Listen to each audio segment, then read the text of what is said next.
My name is Rachel, and at 32, I thought I had my life figured out, balancing love, work, and family. My husband Daniel and I had been together for 8 years, and though our marriage wasn't perfect, I always believed we were solid. But everything changed before my eyes. Daniel had a 14-year-old son, Jack, from his first marriage. When I met Jack, he was reserved and polite. Over time, we built a bond, and I treated him like my own, helping with schoolwork, cheering him on at his soccer games, and cooking his favorite meals on weekends. Despite my efforts, there were moments when Jack would remind me that I wasn't his biological mother. I dismissed it as normal teenage behavior and didn't let it get to me.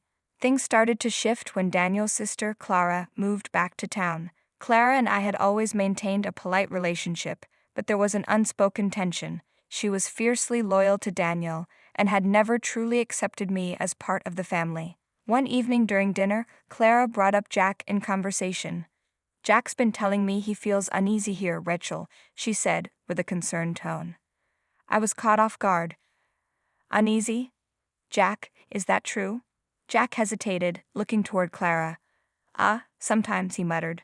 Clara quickly chimed in, "See? Kids are sensitive to these things, Rachel. Maybe you're being too strict with him." Her words felt like a slap.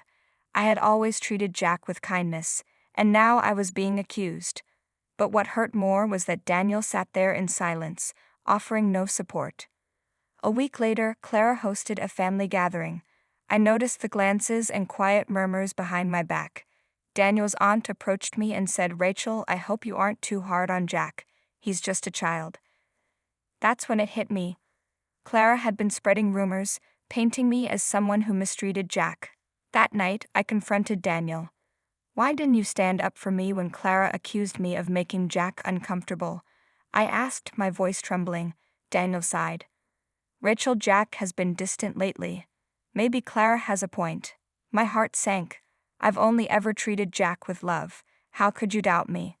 His silence was deafening, and I could feel our marriage beginning to crumble. The next morning, as I made breakfast, I overheard Jack whispering on the phone. "She's fake," he said. "Clara thinks I should tell Dad I'm unhappy. Maybe they'll split." The betrayal cut deep. Clara had manipulated Jack against me, turning him into a pawn in her plan.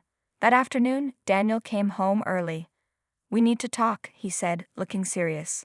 I braced myself. "Jack told me he feels unsafe here." "Clara agrees. Maybe it's best if you take a break from the house for a while." I couldn't believe what I was hearing. "You want me to leave my own home because of lies?" Daniel wouldn't look me in the eye. "It's just temporary, until things calm down."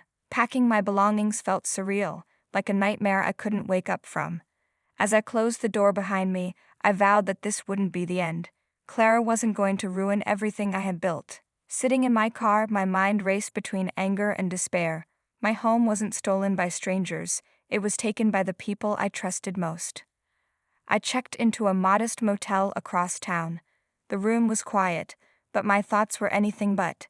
Clara had upended my life, and I needed to get to the bottom of it. The next morning, I called my best friend, Mia, and told her everything. My voice shook as I spoke. "This is insane, Rachel," Mia said, outraged.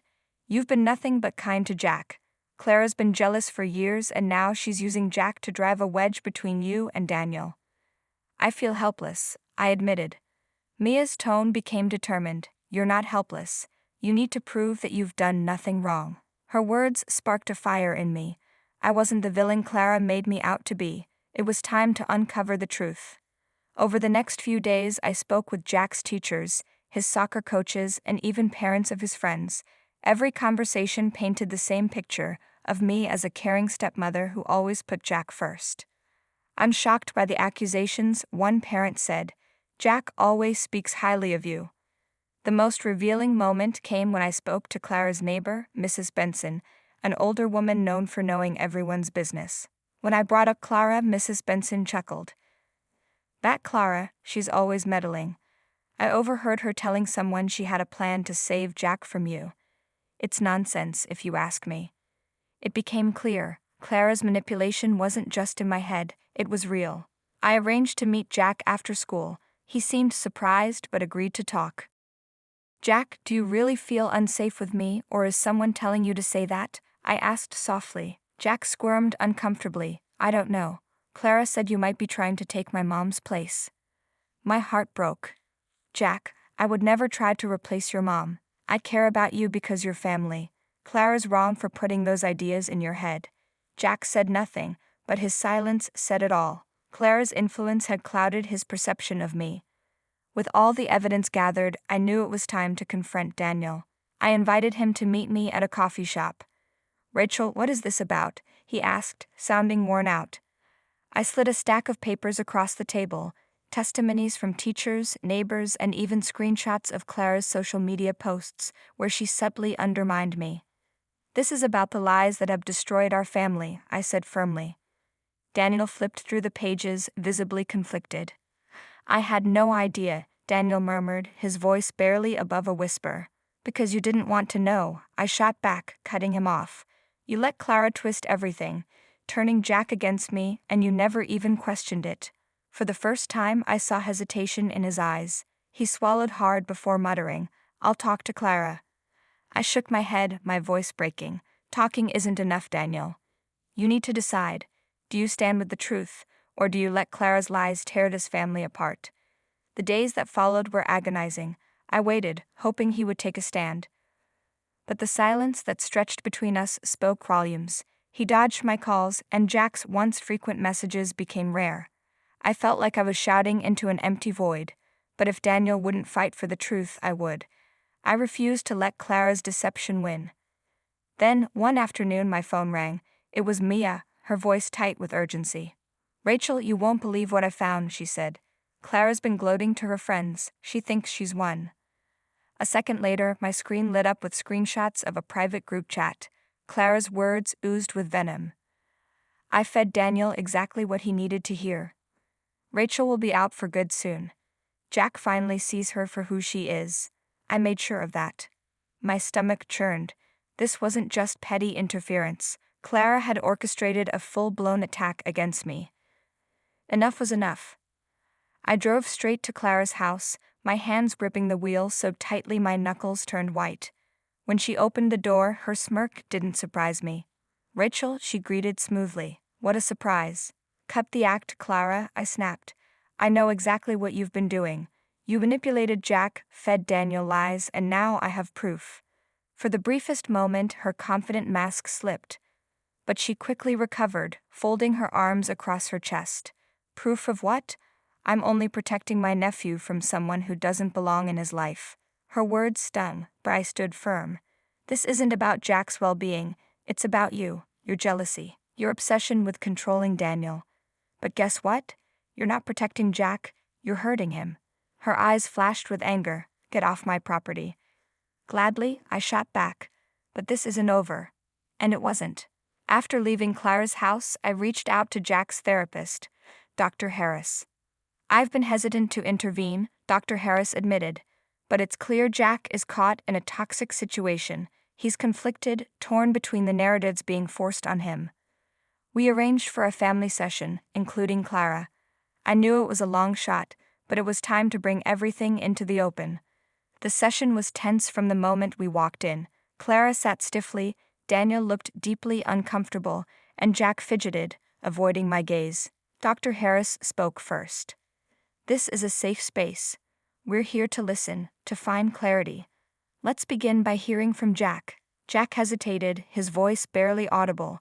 I don't know what to think. Clara tells me one thing, but I remember when Rachel helped me with my science project.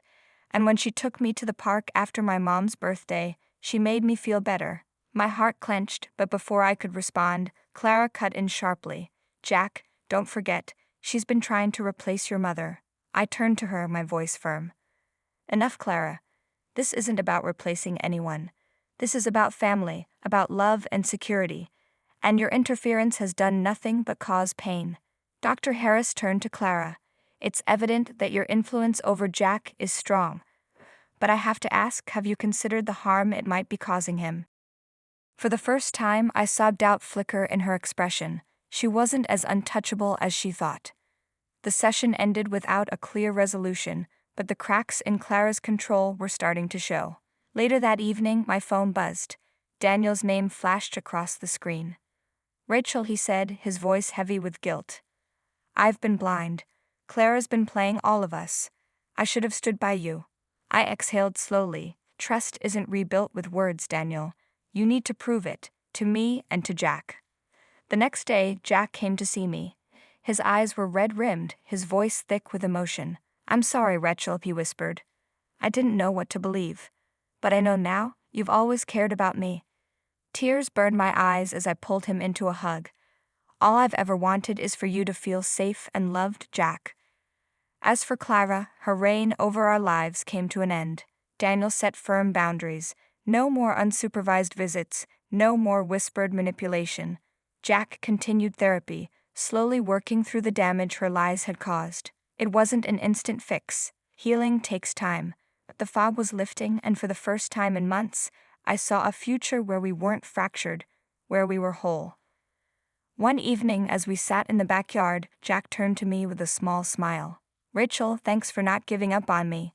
I blinked back tears. I never would, Jack. We're family, no matter what. Daniel reached for my hand. This is just the beginning. And he was right. The road had been rough, but we had survived. Stronger. Together. Thanks for watching. See you in the next video. Stay tuned.